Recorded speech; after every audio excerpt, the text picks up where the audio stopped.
Your emotions can either control you or, well, you can control them. Right. And I think most people don't actually realize which one is happening at any given moment. Exactly. I mean, one moment of anger or just one split-second emotional reaction, and you can literally destroy relationships, opportunities, and even your self-respect. It is genuinely terrifying how fast it happens. It is. But the truth is, the emotions themselves aren't the problem. Losing control is. Yeah, feeling a surge of anger or panic is just, biology doing its job. Right. Which brings us to today's deep dive. Welcome, everyone. We are jumping into the architecture of emotional discipline so you can master your reactions in any situation. And we have a really fascinating stack of sources to unpack today. Oh, for sure. We're looking at medical insights from the Mayo Clinic, cognitive behavioral therapy frameworks from the Beck Institute, even a massive study on female teachers in Omen, along with some really practical psychological guides. It's a great mix because it covers everything from the heavy neurology to, like, what do you actually do when you're fuming in your kitchen? Yes, because whether you're in a hostile boardroom or just arguing over who forgot to take out the trash, your brain processes the threat the exact same way. It really does. Right. So to get started, I think we have to map out what actually happens during an emotional hijack. Right, because most emotional mistakes happen instantly, don't they? The moment you feel something, you just react. Exactly. When a threat appears, and today a threat is usually like a passive-aggressive email from your boss, not tiger in the bushes, your amygdala just takes over completely. I always picture the amygdala as this, like a overly sensitive circuit breaker in a house. Oh, I like that. Yeah, like it senses one tiny power surge, completely panics, and just shuts off the electricity to the entire logic center of your house to prevent a fire. That is honestly spot on. The amygdala floods your body with stress hormones and totally bypasses the prefrontal cortex. And the prefrontal cortex is the rational part, right? Right, your analytical brain. So you get hijacked before your conscious mind even realizes what's going on. Wow. So it's essentially this massive biological urge to react immediately. Yep. It's an evolutionary survival mechanism. It reminds me of staring at one of those flashing red pop-up ads on a computer that says you have a virus. Oh, yeah, the ones that tell you to act immediately. Exactly. You feel this intense pressure to just click it right now.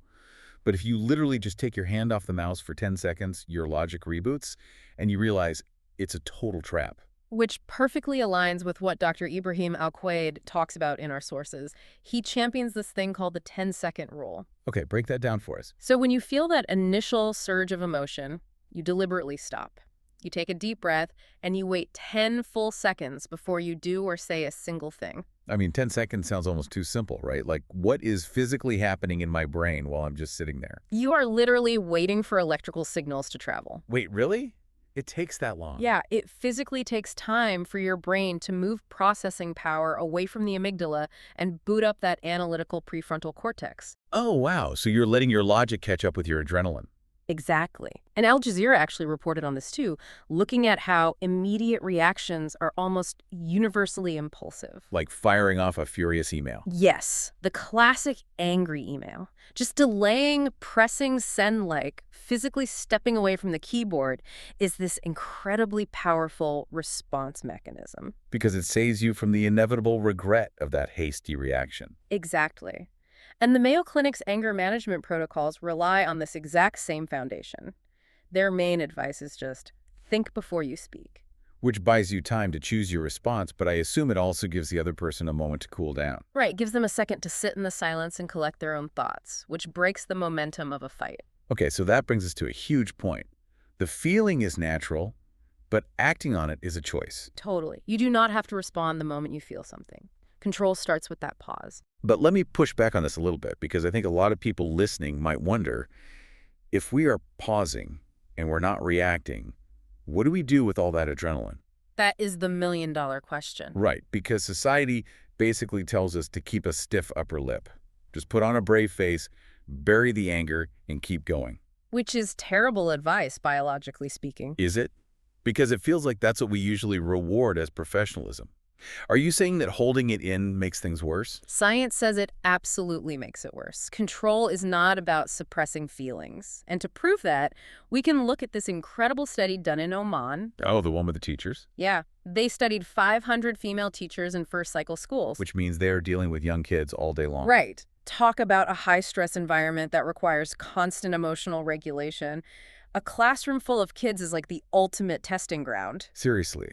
So how did these teachers manage all that stress? The researchers looked at two different strategies. The first is called expressive suppression. Which is the stiff upper lip thing. Exactly. Hiding the emotion, keeping a straight face, bottling it all up. The second strategy is cognitive reappraisal. Okay, and what does that actually mean? It means changing how you think about a situation before the emotion fully takes hold. So you're altering the meaning of the trigger rather than hiding the reaction to it. Okay, so what were the actual findings between those two? They were completely night and day. Cognitive reappraisal was wildly effective. It led to rational decision-making, and it actually increased the teachers' enjoyment of their jobs. Wow, so changing the thought process actually made them happier at work. And the suppression. A biological disaster. Expressive suppression is just a behavioral mask. So they look calm on the outside, but inside they are freaking out. Yes. It actually increases physiological stress. It forces the amygdala into overdrive because you're trapping the emotion without resolving the threat. That reframes everything we think about, like staying calm under pressure. By just holding it in, we are actively making ourselves more stressed out. Which is why Al Jazeera and Dr. Al-Quaid both strongly warn against bottling things up. It erodes your mental well-being and usually leads to a massive explosion later. So if the data says we need to reappraise our emotions instead of suppressing them, how do we actually do that in the moment? Well, you have to become a detective in your own mind. Every strong emotion has a cause. Right. So instead of just reacting, you have to stop and ask yourself, why did this affect me? Exactly. You have to find the trigger. It's kind of like running a diagnostic check on your car. Like, Very. if the check engine light comes on, you wouldn't just grab a hammer and smash the dashboard to make the light go away, right? I mean, I hope not. Right. Smashing the dashboard is expressive suppression. You're just hiding the warning. What you actually need to do is plug in a scanner to find the specific error code. That is a brilliant way to put it. And in psychology, cognitive behavioral therapy, or CBT, is basically that scanner. And the Beck Institute provided some really good CBT worksheets in our sources, right? Yeah, they have this framework where the very second an emotion spikes, the first question you should ask yourself is, what just went through my mind? Because it's rarely the actual event that upsets us, right? Yeah. It's the story we tell ourselves about the event. Bingo. The Beck Institute calls these stories cognitive distortions. Which are basically lies our brain tells us. Totally. Systemic lies that hijack our logic. One of the big ones is all or nothing thinking.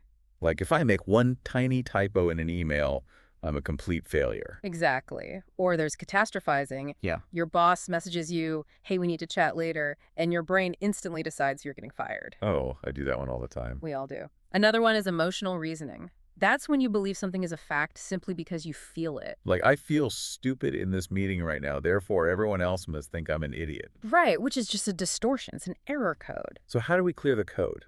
There was this YouTube therapy transcript in our sources that had a great approach for this. Yes, the curiosity approach. You basically interrogate your own feelings with zero judgment. Zero judgment is key. You're not beating yourself up for being mad. You're just looking at it like a fascinating specimen. Right.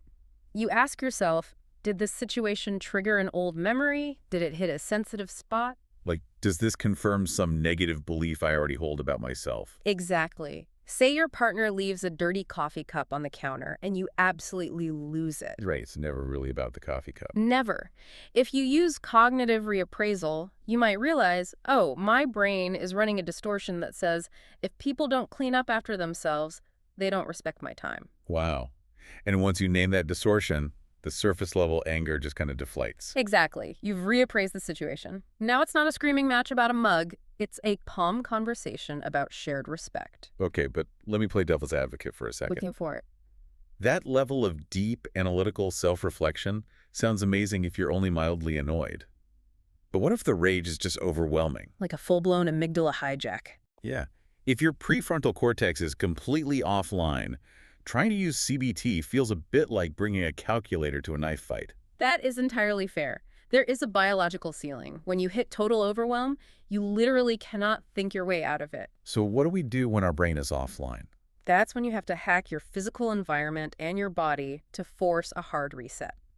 Psychology calls this situation selection and situation modification. Okay, meaning if you can't control your internal state, you change your external state. Right. The Mayo Clinic has super practical advice for this. Sometimes the best control is just distance. Step away from whatever is overwhelming you. Like if a messy room is making you crazy, just shut the door. Literally just shut the door, take a time out. They aren't just for kids, you know? But wait, walking away from a heated argument often feels like retreating, doesn't it? Like you're losing or you're running away. Yeah. How do you take a time out without it looking like you're just fleeing the scene? That is such a common fear, but it all comes down to how you frame it. You don't just storm out and slam the door. Right. That would probably make things worse. You have to verbalize the boundary. You say, I am getting too heated to have a productive conversation right now, so I'm going to take 20 minutes to cool down, and then we will resolve this. Oh, I see. That doesn't sound like retreating at all. That sounds like you're taking tactical command of the situation. Exactly. You are dictating the terms to protect the relationship. Okay, so you take your time out. You're in another room. What do you actually do to calm down? You use physical, somatic exercises to ground your nervous system. These directly target the vagus nerve to shut down the fight or flight response. Dr. Al-Quaid and Al Jazeera both mentioned just changing your posture. Right. Yeah, something as simple as uncrossing your arms, dropping your shoulders, or just looking in a different direction. It actually alters your brain chemistry. Because your brain is telling your body to tense up. So if you manually relax, you're sending a reverse signal saying, hey, the threat is gone. Exactly. And the YouTube therapy transcript goes even deeper with some really unique somatic hacks. Yes. The breathing one is huge. They talk about inhaling for 7 seconds, holding it for 7, and exhaling for 10. That prolonged 10-second exhale is the magic part. It actively engages your parasympathetic nervous system to slow your heart rate down. They also mentioned a 5 senses check, which I thought was super interesting. Oh, right, where you force yourself to name 5 things you can see, 4 you can touch, 3 you can hear. 2 you can smell, and 1 you can taste. Right. It forces your brain to start processing the internal anger loop and start processing external physical data. Okay, we have to talk about the weirdest one in that transcript. The cross-lateral face drawing. Oh, the flower and the star. Yes. Like you take your right hand and draw a flower on your left cheek, while simultaneously taking your left hand and drawing a star on your right cheek. It sounds completely bizarre, I know. It does. If you did that in the middle of an argument, the other person would think you lost your mind. Which is why you do it in the privacy of your time out. But the science behind why it works is actually brilliant. Okay, explain it to me. Because drawing shapes on my face to stop a panic attack sounds like magic. It creates a cognitive bottleneck. Mm. Doing a complex asymmetrical movement like that forces the left and right hemispheres of your brain to coordinate really intensely. It's like a puzzle for your brain. Exactly. The spatial puzzle is so demanding that your brain literally has to drop the anger process just to free up enough RAM to draw the shapes. Oh, wow. So you're giving your brain a task so complicated that it literally forgets to be angry. Exactly. It acts as a physical circuit breaker. That is incredible. But, these crisis management tools, the breathing, the timeouts, the 10-second rule, they're great for emergencies, but control isn't just built in one moment of panic, is it? Not at all. Emotional control is a habit. It is built daily by choosing awareness over reaction. Which brings us to the workplace, the ultimate testing ground for emotional discipline. Right. We had some great insights from BACA, the HR training organization, about emotional intelligence, or EQ. And they define EQ not just as a personality trait, but as a daily practice of self-awareness and self-regulation. Yes. And they make a really important distinction between emotional intelligence and social intelligence. Which I think gets confused a lot. Definitely. Social intelligence is about reading the room, navigating group dynamics, building trust with others.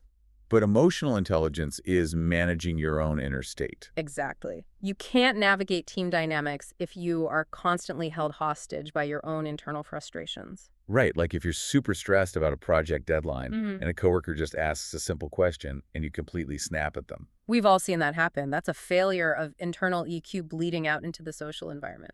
To stop that from happening, the Mayo Clinic suggests a really basic but powerful communication tip: using I statements instead of pointing fingers. This is classic advice, but the neurology behind it is rock solid. Because when you start a sentence with "you always" or "you never," Yeah. what happens?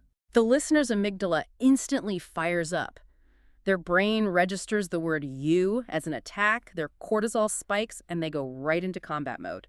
They get completely defensive. Yeah, But if you shift that to an I statement, exactly. If you say, I feel overwhelmed when the shared spreadsheet isn't updated, their defensive walls stay down. because it's a report about your feelings, not an attack on their character. Right. And practicing this kind of disciplined communication daily fundamentally lowers workplace stress and builds healthier teams. Well, it really sounds like emotional discipline is like building a muscle. That's a perfect way to look at it. You don't wait for the heaviest weight of your life to drop on you to start lifting it right. You practice every single day with the small stuff. The tiny annoyances. Yeah, the guy who cuts you off in traffic, Yeah. the vaguely rude email from a vendor, the messy living room. Yeah. You use those low-stakes moments as reps in the gym. You practice the pause, you run the CBT diagnostic, you do the breathing. And if you practice on the small stuff, you're ready when a real crisis hits. Which brings us back to the core mission of our deep dive today. The truth is, emotional control was never about suppressing your feelings. Oh, no, not at all. It's never about burying your anger or acting like a robot. It's entirely about understanding your feelings. It's pausing to decode the trigger and knowing how to change your physical and mental state. Because once you master that, no situation and no person can easily control you again. You are firmly in the driver's seat. You step out of that primitive evolutionary loop and into the power of actually choosing your response. Absolutely. And to leave you all with the final lingering question to think about today. If science shows us that we can literally rewire our brains to choose our reactions in the heat of the moment, what else in your life are you currently treating as an uncontrollable instinct that is actually just a habit waiting to be broken? That's a powerful thought. It really makes you realize how much agency we actually have. It really does. So take that 10-second pause today, and we'll catch you on the next deep dive.